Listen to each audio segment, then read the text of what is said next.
दोस्तों, आज हम जिस भौतिक घटना को सुनने वाले हैं वो एक डायन की सच्ची घटना है।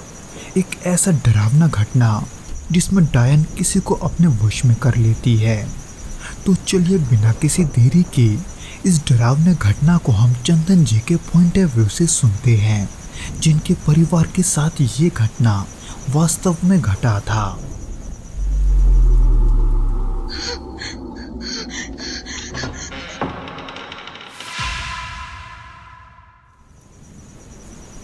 ये बात है साल 1995 की, जब मैं यही कोई 16 या 17 साल का रहा होऊंगा। तब गर्मियों की छुट्टियां चल रही थी और मैं अपने मामा के गांव गया हुआ था।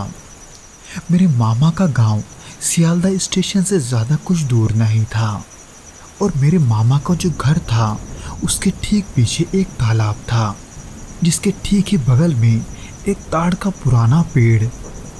उन दिनों मेरे मामा जी काम के सिलसिले में बाहर गए हुए थे, इसलिए घर में मेरे अलावा मेरी मामी और उनके बच्चे थे, यानी कि एक लड़का और एक लड़की, जो कि मुझसे 3-4 साल छोटे रहे होंगे।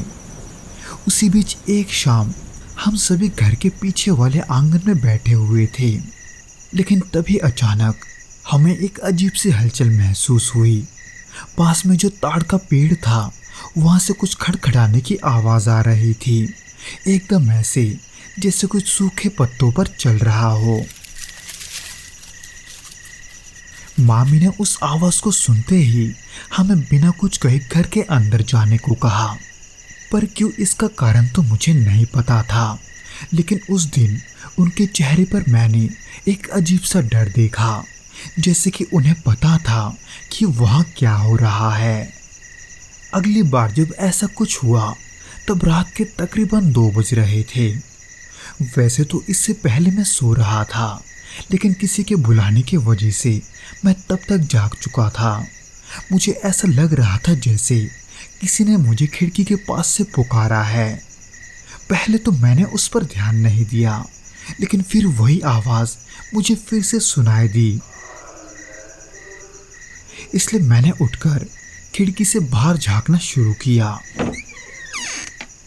लेकिन वहां देखा कि उस ताड़ के पेड़ के नीचे कोई खड़ा है। हालांकि कौन ये तो मुझे नहीं पता था, पर वो जो कोई भी था उसके बाल बिखरे हुए थे और वो उस पेड़ के नीचे एकदम स्थिर होकर खड़ी थी। ये एक ऐसा दृश्य था जिसे देखकर मैं डर गया था। हालांकि ये इन सब का अंत नहीं था, बल्कि इसके बाद से मैं और भी अजीब चीज़ें देख रहा था।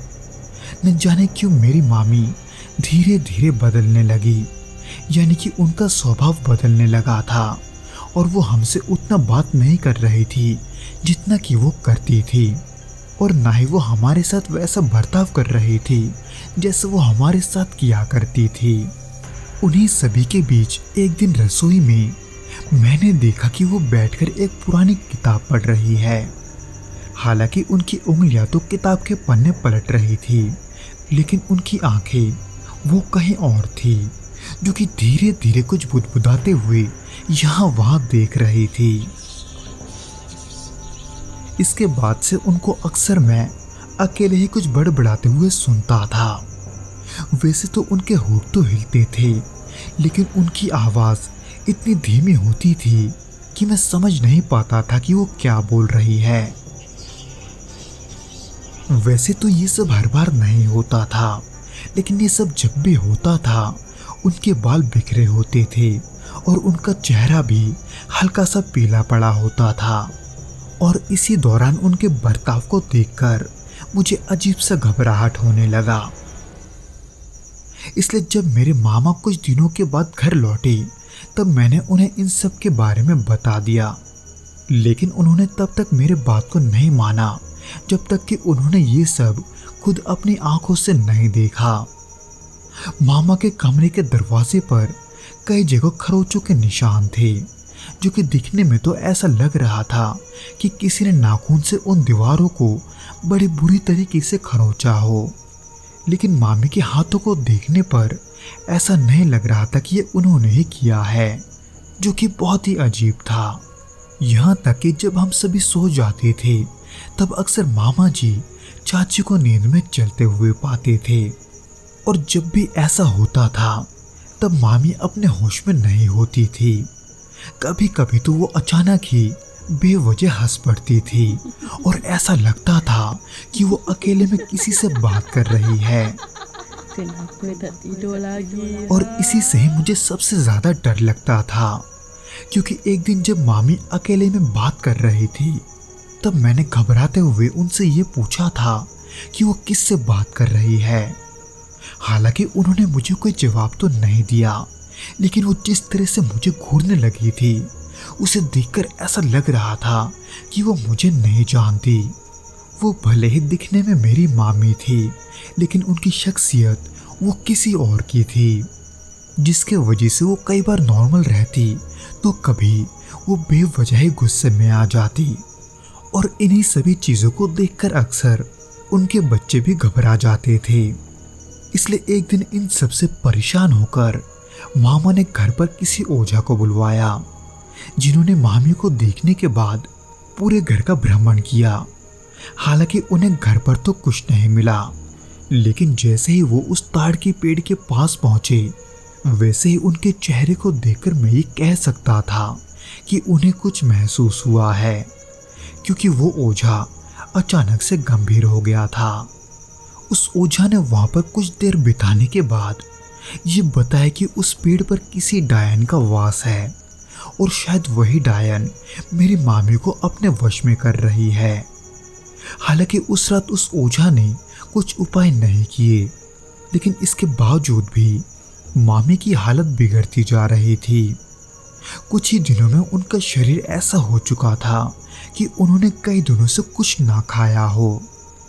वैसे तो मेरे चाचा जी उस पेड़ को काटने का भी सोच रहे थे, लेकिन उस ओझा से दोबारा मिलने पर उन्होंने ये बताया कि ये इसका समाधान नहीं है, क्योंकि वो डायन कई दिनों से मेरी मामी को वश में कर रही थी, जिसके वजह से किसी एक उपाय से उन्हें बचाना संभव नहीं है।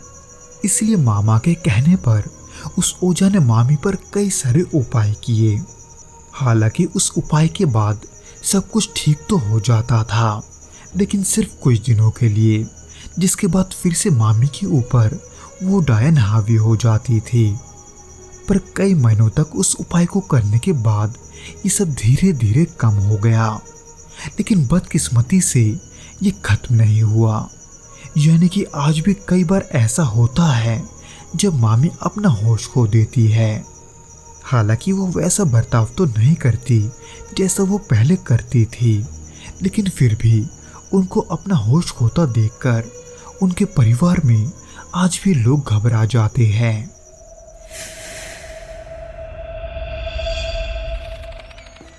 तो दोस्तों, ये तो था वो घटना जो कि चंदन जी और उनके परिवार के साथ घटा था। उम्मीद करता हूँ कि आपको ये पसंद आया होगा, और अगर आया हो तो प्लीज़ इस वीडियो को लाइक करके इसे अपने दोस्तों के साथ शेयर ज़रूर करना, और हमें कमेंट करके ये ज़रूर बताना कि आपको ये वीडियो कैसा लगा।